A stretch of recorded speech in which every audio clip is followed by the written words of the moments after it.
So friend, आज हम लोग सॉल्व करेंगे class 10th math chapter number first real number exercise 1.1 से क्वेश्चन नंबर 2 सॉल्व करेंगे। ठीक है, ध्यान दीजिएगा। क्वेश्चन क्या है?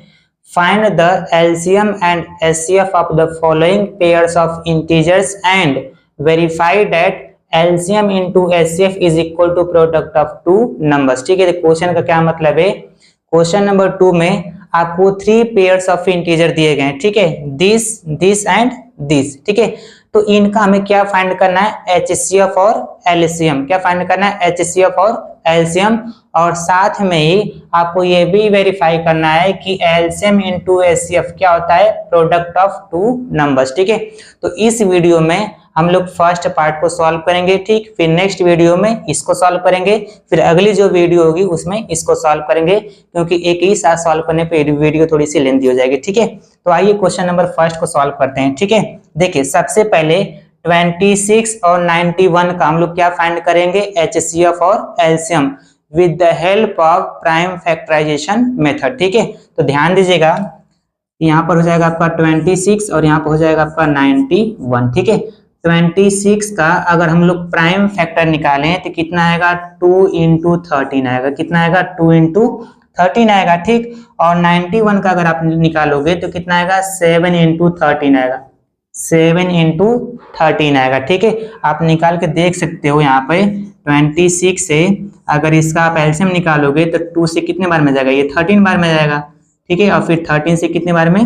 1 बार में। ठीक, वैसे ही अगर 91 का फाइंड किया जाए तो ये 2 से कटेगा नहीं। ठीक, ये सीधे मैं 7 से काट देता हूँ। 7 से काटेंगे तो ये हो जाएगा 13। ठीक, और यहाँ पर 13 से काटेंगे तो ये हो जाएगा 1। ठीक है, तो ध्यान दीजिएगा, अब हम लोग पहले क्या फाइंड करेंगे? एचसीएफ फाइंड करेंगे। ठीक है, यहाँ पे लिखते हैं एचसीएफ। ठीक है, एचसीएफ किसका निकालेंगे? 26 और 91 का।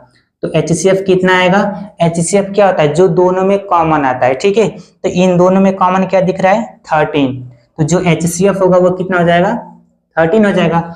अब फाइंड करते हैं एलसीएम। ठीक है, तो ध्यान दीजिएगा, एलसीएम किसका निकालेंगे? 26 और 91 का निकालेंगे। ठीक है, एलसीएम कैसे फाइंड करते हैं? जो दोनों में कॉमन आया उसको तो लिखेंगे ही, और जो कॉमन नहीं आ रहा है उसको भी लिख देंगे। ठीक है, यानी कि दोनों में 13 तो कॉमन था। ठीक, और क्या नहीं कॉमन आया था? 2 और 7। तो यहाँ पे लिखेंगे 2, फिर इनटू में क्या आ जाएगा? 7। ठीक है, फाइनली आप इन सब का मल्टीप्लाई कराओगे तो कितना आएगा? 182 आएगा। कितना आएगा? 182 आएगा। ठीक है, तो ये तो हमने फाइंड कर लिया एचसीएफ और एलसीएम। ठीक है, अब क्वेश्चन में बोला गया था आपको वेरीफाई भी करना है कि LCM into HCF is equal to क्या होता है? Product of two numbers. ठीक है, तो अब इसके ऊपर चलते हैं हम लोग। ठीक है, इसको मैं इरेज कर लेता हूं यहाँ पे। ठीक है, तो ध्यान दीजिएगा, अब हम लोग यहाँ पे सॉल्व करेंगे नाउ। ठीक है, नाउ आप चाहे तो फॉर्मूला भी लगा सकते हैं। ठीक है, इसी फॉर्मूले पुट कर देंगे तो भी आपका हो जाएगा यहाँ पे। ठीक, हम लोग यहाँ पे क्या करते हैं? सेपरेट कर लेते हैं। ठीक है, यानी कि एचसीएफ इनटू एलसीएम ये फाइंड कर लेते हैं हम लोग। ठीक है, तो ध्यान दीजिएगा, एचसीएफ हमारे पास कितना है यहाँ पे? ठीक है, यूं कह लीजिए ऐसे, यहाँ पे जो एचसीएफ है वो कितना हमारे पास आया है? 13 आया है। ठीक है, तो यहाँ पर हो जाएगा आपका 13, फिर इनटू एलसीएम कितना आया है? 182। तो इन दोनों का जब मल्टीप्लाई करेंगे तो ये कितना आएगा आपका? 2366 आएगा। ठीक है, इन दोनों का जब मल्टीप्लाई करेंगे तो कितना आएगा? 2366 आएगा। तो ये तो हमने निकाल दिया एचसीएफ और एलसीएम का प्रोडक्ट। ठीक, अब निकालते हैं प्रोडक्ट ऑफ टू नंबर्स। ठीक है, तो यहाँ पर ध्यान दीजिएगा, प्रोडक्ट ऑफ टू नंबर्स। ठीक है,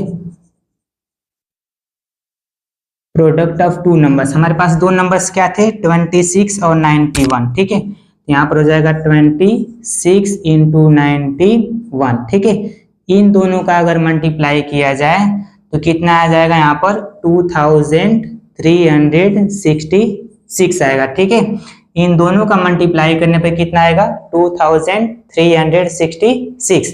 आप ये देख सकते हो कि एचसीएफ और एलसीएम का प्रोडक्ट भी 2366 आ रहा है और प्रोडक्ट ऑफ टू नंबर्स भी उतना ही आ रहा है। ठीक, इसका क्या मतलब है, hence HCF into LCM is equal to क्या होता है, प्रोडक्ट ऑफ टू नंबर्स। ठीक है, प्रोडक्ट ऑफ टू नंबर्स। ठीक है, ये हमारा क्या हो गया, वेरीफाई हो गया। ठीक है, तो आई होप आप लोग को समझ में आ गया होगा। मिलते हैं अगली वीडियो में, तब तक के लिए बाय।